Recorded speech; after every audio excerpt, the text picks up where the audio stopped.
दोस्तों स्वागत है आपका मेरे चैनल पे। मैं हूं आपके एजुकेटर सैयद शुजातुल्लाह और मैं पढ़ा रहा हूं आपको पीएसआई ऑप्शनल, जहां पे जीएस पेपर 2 भी कवर होगा और बहुत सारे करंट अफेयर्स और मॉडल क्वेश्चन एंड आंसर भी मैं यहां पे अपलोड करता हूं। देखते रहिए और दोस्तों से शेयर करिए। एस्पिरेंट जो भी है और स्टेटस पे रख सकते हैं, आप थोड़ी बहुत मुझे मदद कर सकते हैं, ठीक है। सब लोग बिजी हैं कॉकरोच जनता पार्टी में और मैं यहाँ बिजी हूँ मेरे बच्चों को पढ़ाने में, ठीक है। अब यहाँ पे ये देखना इंपॉर्टेंट है, 4 दिन पहले इंडिया म्यांमार ये दो कंट्री ने डिस्कस किया है ट्रेड, सिक्योरिटी, कनेक्टिविटी। उसके बाद में 2 दिन पहले देखिए इंडिया म्यांमार ने शेयर्ड कमिटमेंट दिया है with regard to cooperation. Okay, bilateral cooperation को हम स्ट्रेंथन करेंगे, ड्रग ट्रैफिकिंग को स्ट्रेंथन करेंगे। तो ये न्यूज़ बहुत इंपॉर्टेंट हो जाती है और इसको हम पीएसआर में कैटेगराइज कैसे करें। हम पीएसआर में इसको कैटेगराइज करेंगे लुक ईस्ट एशिया पॉलिसी में करेंगे, या इसमें नहीं तो हम करेंगे इसको व्हाट आई से is that south east Asia policy में हम कैटेगराइज करेंगे और हमारे इंटरनेशनल यहाँ पे भी हम पढ़ सकते हैं। अब सबसे इम्पोर्टेंट बात ये भी है कि म्यांमार में एक अर्थक्वेक आया है। ओके, म्यांमार में अर्थक्वेक आने की वजह से इंडियन गवर्नमेंट ने एक ऑपरेशन लॉन्च किया है जिसका नाम है ऑपरेशन ब्रह्मा, जहां पे हम उनको एड देंगे, टेक्निकल एक्सपर्टीज देंगे। हमारे रेस्क्यू ऑपरेशंस के लिए आर्मी भी वहां पे भेजा जाएगा, ठीक है। I hope this all clear to you, ठीक है। अभी हम क्या करते हैं, अब हम टॉपिक जैसे ये हमारा पहाड़ है, थोड़ा बहुत हम देख लिए हैं। अब हम यहाँ पे डाइव डाउन करते हैं हमारे टॉपिक में। Let us study this in detail, जो एग्जाम में पूछ सकता है पीएससी और पेपर 2 में ऑप्शनल में आपको डायरेक्ट क्वेश्चन आ सकता है इंडिया म्यांमार के रिलेशंस के बारे में। How Myanmar is going to be one of the important nation for India बोल के भी आ सकता है। And before going into that ये भी हमें देखना है कि म्यांमार की फिजियोग्राफी म्यांमार की पॉलिटिकल बाउंड्री हमें देखना है with regard to what India. उसके बाद में हम पढ़ेंगे कि इन दोनों के बीच में, इंडिया और म्यांमार के बीच में कौन से कमिटमेंट हुए हैं। I hope this is all clear to you. Let us go ahead and see Myanmar and Indian polity. बहुत ही खूबसूरत मैप है, मुझे बहुत अच्छा दिखा है, ठीक है, इतना डिटेल में। तो आप देख सकते हैं ये है अपना म्यांमार और ये है हमारे स्टेट्स। तो अरुणाचल प्रदेश एक है, नागालैंड एक है, मणिपुर एक है, मिज़ोरम है भी याद रखना है आपको। अरुणाचल प्रदेश, नागालैंड, मणिपुर, मिज़ोरम। अरुणाचल प्रदेश, नागालैंड, मणिपुर, मिज़ोरम। पहली बात तो नॉर्थ टू साउथ में स्टेट भी क्रोनोलॉजिकली अरेंज करो बोल के पूछता कभी कभी, इसलिए ये भी याद रखना बहुत ज़रूरी है। आँख बंद करके पढ़िए मेरे साथ। पहले अरुणाचल प्रदेश है, यहाँ पे ना है, ना का नागालैंड है, याद रखिए। तो ये हो गया, यहाँ पे मणिपुर है, यहाँ पे माँ के बाद मी। ओके, पहले माँ आती है, माँ के बाद बच्चे आते हैं, ऐसा तरह याद रखिए। सो अरुणाचल प्रदेश के बाद, अरुणाचल प्रदेश में ना है तो नागालैंड आएगा नीचे। उसके बाद में मणिपुर में के बाद माँ के बाद मी आएगा। और आप देख सकते हैं कि सबसे लॉन्गेस्ट बाउंड्री शेयर करता है अरुणाचल प्रदेश, शेयर करता है 520 किलोमीटर से, ये भी आपको याद रखना है। उसके आसपास आपको मिज़ोरम भी यहाँ पे है, बट अरुणाचल प्रदेश फर्स्ट पे है। तो यहाँ पे 4 इंडिया के स्टेट्स है जो कि म्यांमार से बॉर्डर करते हैं और म्यांमार से चाइना भी बॉर्डर करता है, ये बात भी आप याद रखिए। पूरी जो ये स्ट्रेच है, ये पूरी स्ट्रेच मिला के हमें पड़ती है, कितना बॉर्डर पड़ेगा, लैंड बॉर्डर 1643 किलोमीटर्स का हम बॉर्डर शेयर करते हैं विथ म्यांमार। इतना तो आपको पता होना ही चाहिए, ठीक है। चलिए अब देखते हैं कि इंडिया म्यांमार के बीच में कौन से डिसीजंस हुए हैं। ये स्टार्ट करते हैं। मुझे समझ में ये नहीं आते, ये जो बीबीसी वाले होते हैं ना, ब्रिटिश ब्रॉडकास्टिंग काउंसिल वाले, उनको इतनी तकलीफ क्या होती है। कभी भी इंडिया किसी से मिलता है वो क्लोजली वॉच कर रहे हैं, इस तरीके से कहते हैं। Why Myanmar president, okay, why Myanmar president India's visit is being closely watch. आपको किसने बोला क्लोजली वॉच करने के लिए, क्या आपका इंटेंशन है, चलो यहाँ पे देखते हैं हम, ठीक है। म्यांमार के जो प्रेसिडेंट हैं, ओके, आंग यांग सी क्यों नहीं है, पहले थे अभी नहीं है। म्यांमार के भी जो प्रेसिडेंट हैं, ओके, मिंग ऑन्ग, ओके, उन्होंने इंडिया को विज़िट किया है 5 दिन के लिए और उन्होंने बात की है प्राइम मिनिस्टर मोदी जी नरेंद्र मोदी से और कहा है कि हम ट्रेड के ऊपर, कनेक्टिविटी के ऊपर, ब्रॉडर सिक्योरिटी के ऊपर, डिफेंस के लिए काम करेंगे। ये पहली विजिट है सिंस उन्होंने प्रेसिडेंटशिप ली है म्यांमार में, ओके, जो कि अर्ली दिस ईयर 2026 में बने हैं। और ये जो विज़िट को क्लोजली वॉच किया जा रहा है कि how regional powers intend to engage with Myanmar military backed leadership. तो बोला ये जा रहा है कि म्यांमार में जो अभी गवर्नमेंट है वो मिलिट्री बैक्ड है। मतलब क्या है, वहाँ पे भी कंप्लीट डेमोक्रेसी नहीं है, तो भी वो डेमोक्रेसी नहीं रहने के बाद में भी, मिलिट्री बैक्ड होने का वहाँ पे रूल होने के बाद में भी India as a democratic country कैसा एंगेज हो रहा है, ये भी ये दर्शाता है। ए वाइडली क्रिटिसाइज इलेक्शन हुआ है म्यांमार में। 5 years ऑफ सिविल वार चल रही थी 2021 से। ये आंग यांग सी को निकालने के बाद से वहाँ पे सिविल वार चल रही थी, प्रॉपरली वहाँ पे कोई गवर्नमेंट आई नहीं थी। फिर ऑल ऑफ ए सडन एक नई गवर्नमेंट आई और वो गवर्नमेंट कम्प्लीटली डेमोक्रेटिक नहीं है, इस तरीके से बोला गया है। अगर म्यांमार और इंडिया की बात ऑलरेडी हम करते हैं तो 1600 ओके 43 किलोमीटर की इनकी बॉर्डर है। और यहाँ पे आप ये भी देख सकते हैं कि इंडिया का नॉर्थ ईस्टर्न रीजन बहुत ज़्यादा कनेक्टेड है। और इंडिया के नॉर्थ ईस्टर्न रीजन में अभी आपको देखते हैं आप NCSCN, खपलांग ऐसे टेररिस्ट ऑर्गेनाइजेशन भी है। ओके, इसलिए इंडिया के जो नॉर्थ ईस्टर्न में बहुत ज़रूरी है कि म्यांमार से ताल्लुकात अच्छे बनाए रखें, सो दैट सिक्योरिटी रहो, हमारे वर्कर्स वहाँ जाना, उनके वर्कर्स यहाँ आना, क्रॉस बॉर्डर ट्रेड रहो। ये पूरा भी बहुत इंट्रिकेटली इंटरवीन हुआ है, मीन्स इंटीग्रेटेड हुआ है हमारे, क्योंकि हमारी नाइबरिंग कंट्री तो ऑब्वियसली हम उनसे ज़्यादा ट्रेड भी करेंगे। फरवरी 2021 में अगर क्या हुआ था, मी योंग उन्होंने armed forces commander in chief seized किया था power by ousting the elected government of Aung San Suu Kyi, इनको निकाल के। सो मिंग ऑंग ह्यांग, तो आप देख सकते हैं कि ये खुद भी एक आर्मी चीफ थे, इन्होंने ऑंग यांग सुयूकी को निकाल के खुद पावर में आ गए थे। Okay, shortly after her national league for democracy one A landslide election victory, जीतने के बाद में भी उनको सडनली निकाला गया है, एक इलेक्टेड रिप्रेजेंटेटिव को निकाला गया है। जब उसके अंदर मिलिट्री ले ली है, म्यांमार में नेशन वाइड प्रोटेस्ट हुआ था। लेटर उसके बाद में एक आर्म रेसिस्टेंस मूवमेंट हुआ था, फिर उसके बाद में सिविल वार हुआ था, लोग बाहर आ रहे थे, प्रोटेस्ट कर रहे थे। रोज़ का मंजर वहाँ पे यही था। सिविल वार का मतलब है लोग बाहर आना, प्रोटेस्ट करना, लोग बाहर आना, प्रोटेस्ट करना, तो आर्मी वहाँ पे वो मूवमेंट को रेसिस्ट करना। उसके वजह से क्या हो गया, थाउजेंड्स ऑफ पीपल मारे गए हैं, बहुत सारे लोग डिस्प्लेस हुए हैं, घर छोड़ दिए हैं, दूसरी जगह चले गए हैं। Large part of the country basically military control में ही था।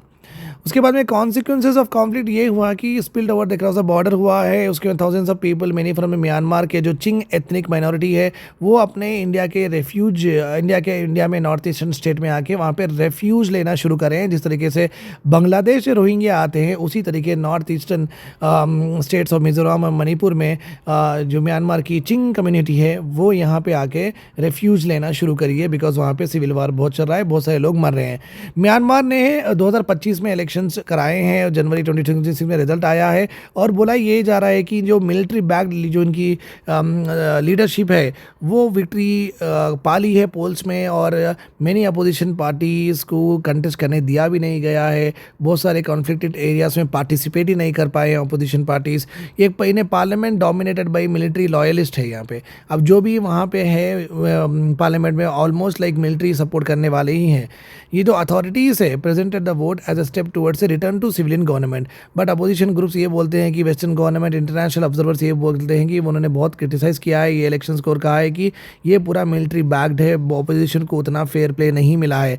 क्रिटिक्स ये भी आर्ग्यू करते हैं कि ये transition would do little to alter the military grip on power, but authorities अभी भी जो भी वहाँ के मेंटेन करते हैं कि the election was fair and free. अब सबसे हाईलाइट बात यह है कि अब ये तो पता है मिंग ऑन्ग ऑलरेडी वो 2021 में रशिया और चाइना जा चुके हैं। उसके बाद में पहली बार इंडिया को भी फर्स्ट फॉरेन विजिट उन्होंने ली है अप्रैल में, जो कि लास्ट मंथ।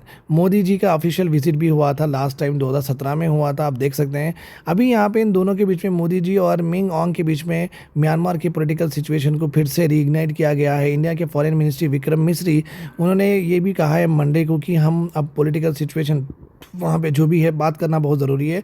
उन्होंने ये कहा है कि इंडिया और म्यांमार के बीच में जो ब्रॉडर इश्यूज़ है जो डेमोक्रेसी को रिलेटेड लेके है नाइबरिंग कंट्री में, हम उसे डिस्कस करेंगे, बट अंदर वो आंग यांग सियूकी अभी तो स्ट्रिक्ट हाउस अरेस्ट में है। मिस्री ने ये भी कहा है हम तो कंटिन्यूड सपोर्ट करते रहेंगे कि हम चाहते हैं कि रीजन में पीस बनाए रहें और इंक्लूसिव प्रोसेस भी चाहते हैं जहाँ पे हर एक कम्युनिटी को वहाँ पे डेवलपमेंट का वहाँ पे आशा मिले। और ये भी कहा है कि सस्टेन डायलॉग्स बहुत ज़रूरी है, मीन्स बात करते रहना बहुत इंपॉर्टेंट है। डिसएंगेजमेंट से कुछ अच्छा नहीं होगा, कुछ प्रोग्रेस नहीं होगा, कि बात ही नहीं करेंगे तो फिर क्या ही आगे बढ़ेंगे। म्यांमार के जो स्टेट रन इंग्लिश लैंग्वेज का न्यूज़पेपर है the global new light of Myanmar, उन्होंने ये एक जॉइंट स्टेटमेंट पब्लिश किया है कि इंडिया और Myanmar underscore then need to prevent, उन्होंने दोनों ने, इंडिया और म्यांमार ने ये माना है कि हमें म्यांमार की अथॉरिटी, म्यांमार की जो टेरिटरी है उसको मिसयूज़ करने से बचाना है, inimical to their security interest. Okay, और उन्होंने ये भी ऐड किया है कि पेपर में ये भी बोला गया है कि मिन ऑन्ग जो कि म्यांमार के अभी के प्रेसिडेंट है, उन्होंने रीटेरेट किया है कि म्यांमार एश्योरेंस देता है कि इनकी टेरिटरी यूज़ नहीं की जाएगी इन एनी केस जहाँ पे इंडिया का सिक्योरिटी इंटरेस्ट को डाइल्यूट किया जाएगा। मोदी जी ने ये भी अफर्म किया है कि हम सपोर्ट करेंगे म्यांमार की सोवेनिटी और टेरिटोरियल इंटीग्रिटी। ये एक इम्पॉर्टेंट स्टेटमेंट है जो कि चाइना वालों को तकलीफ दे सकती है। जहाँ पे आप मई 30 को वो आए हैं, परसों में आए हैं। मिंग ऑन्ग विजिटेड बोध गया, नालंदा गए हैं, offered prayers in Mahabodhi temple build at the site with the believe to have attain in line में, महाबोधि के पास वहाँ पे जाके वो प्रे भी करे हैं। उसके बाद में उन्होंने दिल्ली गए हैं, दिल्ली के बाद मुंबई जाने वाले हैं और वहाँ पे वो बिजनेस लीडर से मिलेंगे और किस तरीके से म्यांमार में इंटरनेशनल अपॉर्चुनिटीज़, इन्वेस्टमेंट अपॉर्चुनिटीज़ बनाएंगे और एक्सपैंड करेंगे बायलैटरल ट्रेड। ओके, एनालिस्ट ये भी बोलते हैं कि ये विजिट बहुत इंपॉर्टेंट होती है with regard to Myanmar leadership, because यहाँ पे ब्रॉड एंड डिप्लोमेटिक एंगेजमेंट हुआ है after years of international criticism and isolation. Myanmar को उतना खास स्पेस नहीं दिया गया है वेरियस यूनाइटेड नेशंस समिट्स में। ये मीटिंग से म्यांमार की छवि बेटर हो सकती है। एक बिग डिप्लोमेटिक गेन हुआ है म्यांमार में, बिकॉज ये विजिट और प्रेसिडेंट अगर आप देखते हैं कि ये वैलिडेशन है कि वर्ल्ड लार्जेस्ट डेमोक्रेसी इंडिया अगर बुला रहा है किसी को, तो हम ये वैलिडेट करते हैं कि वो कंट्री अच्छी है।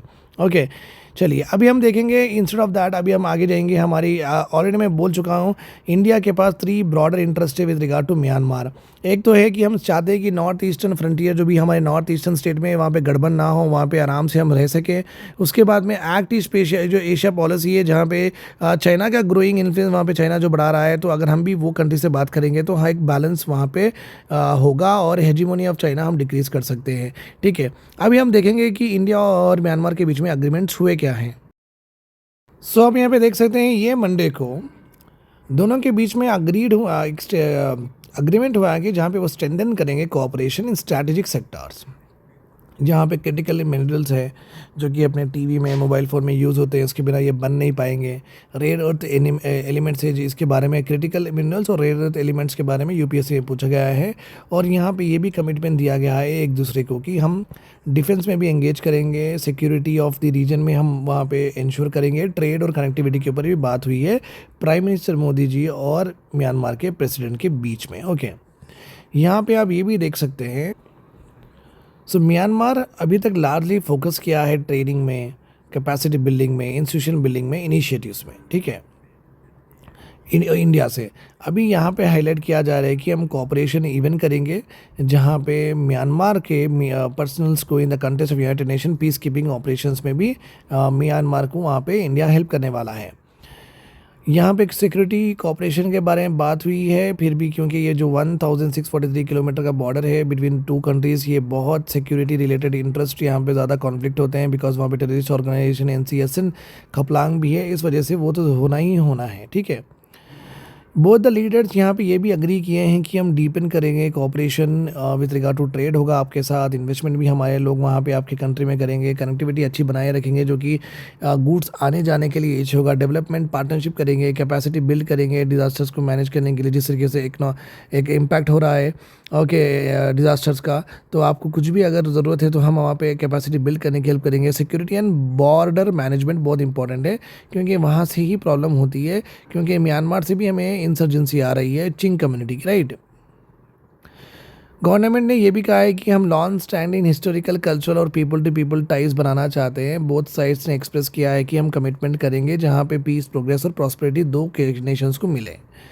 और प्राइम मिनिस्टर मोदी जी ने ये कमिटमेंट किया है म्यांमार को कि वो एक बहुत अच्छे ट्रस्टेबल नाइबर हैं, एक रिलायबल पार्टनर है और फर्स्ट रिस्पॉन्डर है। हमेशा पहले बार हमारे इंडिया का दरवाज़ा खटखटाते हैं जब भी क्राइसिस हुई। तो India's neighbourhood first policy, act east Asia policy, Mahasagar policy, all of these policies are a part of Modi ji's brainchild. Remember this point here. Okay, मुझे अच्छा दिखा ये महासागर पॉलिसी का वर्ड। ठीक है, अभी हम देखेंगे म्यांमार में एक अर्थक्वेक आ रहा है, उसके चलते ऑपरेशन ब्रह्मा लॉन्च हुआ है, उसके बारे में पढ़ेंगे तो हमारा टॉपिक हो जाएगा। सो ऑपरेशन ब्रह्मा लॉन्च हो गया है और वो फुल स्विंग में लॉन्च हुआ है, प्रोवाइडिंग क्रिटिकल रेस्क्यू और रिलीफ एफर्ट्स हमारे इंडियन आर्मी प्रोवाइड कर रही है म्यांमार को, क्योंकि म्यांमार को हिट किया है 7.7 मैग्नीट्यूड का अर्थक्वेक। लोकल कम्युनिटी बहुत डीप ग्रैटिट्यूड एक्सप्रेस कर रही है, बहुत शुक्रिया अदा कर रही है इंडिया का, जो कि स्विफ्ट एड और सपोर्ट लेके आए हैं और हमें मदद करने में बचाए हैं। वहाँ पे एक लोकल है म्यांमार में, हुसैन, उन्होंने कहा है एएनआई और एक्सप्रेस ग्रैटिट्यूड किया है कि इंडिया के एफर्ट्स म्यांमार में बहुत अच्छे चल रहे हैं। हम बहुत ग्रेट फील होते हैं कि उनके रिलीफ एफर्ट्स जल्द से जल्द आगे हैं। Indians, you are very hard working people, we are very happy and at peace, we have benefited greatly from the arrival of national disaster response force जो है हमारी, वो म्यांमार में पहुंच के जल्द से जल्द लोगों को वहाँ पे बचा रही हैं। ओके, इस तरीके से हम ऑब्वियसली विश्व गुरु अभी तो नहीं बन रहे, बट हम विश्व गुरु डेफिनेटली बन जाएंगे। That is all we want to see our country flying, glowing, growing, flourishing. I hope this is all clear to you. Have a nice day, take care, do join my PSIR classes, test series and mentorship programme in सोसिन IAS academy. नीचे आपको जो भी ये footer है वहाँ पे आपको फ़ोन नंबर्स मिल जाएंगे, आप कनेक्ट कर सकते हैं, मेरे से बात कर सकते हैं, इंस्टीट्यूट में आके मिल सकते हैं। That's all about for today, take care, have a nice day.